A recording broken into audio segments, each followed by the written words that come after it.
Comment reconnaître les activités d'un serpent, d'un totem? Bien-aimés dans le Seigneur, nous connaissons l'histoire du serpent depuis le jardin d'Éden. Après avoir séduit la femme, Dieu a déclaré les paroles que toi, tu mangeras la poussière. La nourriture du serpent est la poussière. Et bien-aimé, selon la révélation de la parole, un être humain qui n'a pas Dieu est une poussière, parce que cette chair est la poussière. Est-ce qu'on se comprend? Et Dieu dit au serpent, tu as le pouvoir sur la poussière. Tu mangeras, tu vas te nourrir. Alléluia, de la poussière. Est-ce qu'on se comprend? Il faut faire attention, bien-aimé, quelqu'un qui aime manger de la poussière.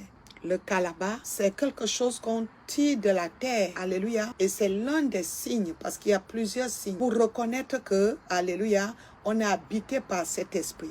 L'argile, le kaolin, le calabat. Et vous savez que scientifiquement déjà, quand tu te nourris trop de ça, ça cause des dégâts au corps, n'est-ce pas? Soit une constipation, soit on opère quelqu'un, soit ceci. Mais spirituellement, le calabat, alléluia, quand l'esprit là habite en toi, tu cherches ça à gauche et à droite. Et quand l'esprit là habite en toi, bien-aimé, il est là, bien-aimé, aucune relation sentimentale. Toutes tes relations sentimentales seront brisées. Pas par la faute de celui-là qui est en face ou celle-là qui est en face de toi. À cause de cet esprit qui habite. Et quand quelqu'un prend cela, ça devient comme un vice. C'est comme les fumeurs de cigarettes, les fumeurs de drogue, les buveurs, les vrais buveurs d'alcool. Vous voyez, non? Parce qu'il faut nourrir quelque chose en toi. J'ai déjà cité 2 signes. C'est-à-dire, 1, aimer manger le calabat.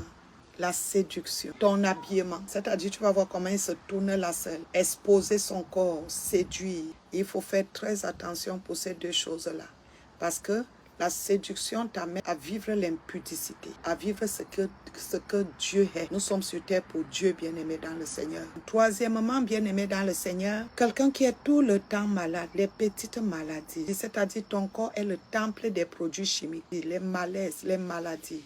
Ah, je ne sais pas ce qui ne va pas. Cette fois-ci, c'est la tête. Cette fois-ci, c'est le dos. Oh, les accros de dos là, faites attention. Amen. 4e point, les règles douloureuses. Quand tu as tes menstrues, tu as des douleurs. Parce qu'il est là pour faire son travail. 5e point, tu passes ta nuit, le ventre est ballonné et tu fais des gaz. Tu fais des gaz. C'est des petites choses que toi, tu négliges. Mais pourquoi tu fais des gaz? Est-ce que j'ai beaucoup mangé le haricot ou les arachides? Non. Amen. Il y a des petites choses. Alléluia. Les myomes, les kystes, les fibromes font partie de l'habitation de ce serpent qui part déposer. Parce que quiconque se transforme en serpent, c'est ces initiés-là, ton bas-ventre devient son réfrigérateur. Stérilité. Alléluia. C'était quoi? Stérilité.